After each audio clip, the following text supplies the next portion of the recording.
सूत्र को हम सीधे कहेंगे, मैं अगर मैथ्स की भाषा में कहें, इंग्लिश में कहें तो फॉर्मूला। वो सीधे पॉइंट टू पॉइंट बात कहते हैं, सीमित शब्दों में, सीमित अक्षरों में। तो जैसे हम देखते हैं कि E equals to MC square, ठीक है, V इक्वल टू IR। हमने कहा ना, voltage directly proportional to I यानी करंट। तो वो एक फॉर्मूला है, जिसने पढ़ा होगा उसको पता है V क्या है, I क्या है, प्रोपोर्शनैलिटी का सिंबल क्या है।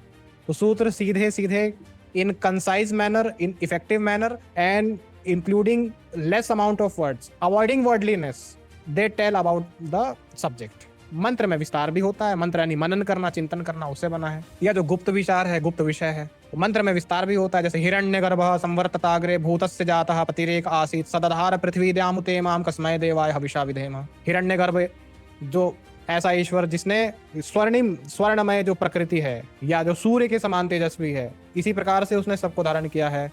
भूतस्य जातः, सभी भूतों को जिसने उत्पन्न किया है, सबका एक पति है, एक ईश्वर है, सबका नियामक है।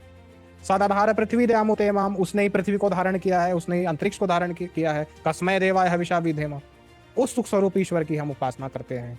ये जो पूरा सूक्त है हिरण्यगर्भ सूक्त, उसके अंत में कस्मै देवाय हविषा विधेम, कस्मै देवाय हविषा विधेम ये आ रहा है। तो यह एक मनन चिंतन हो रहा है, और वो सरस भी होता है।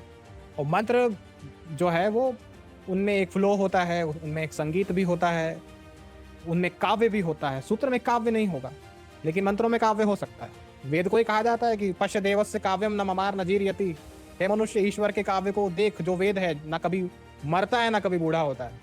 मंत्र और सूत्र में यही भेद है कि सूत्र कम शब्दों में अपनी बात कहते हैं, और मंत्र काव्यात्मक रूप से विस्तार के साथ अपनी बात कहते हैं।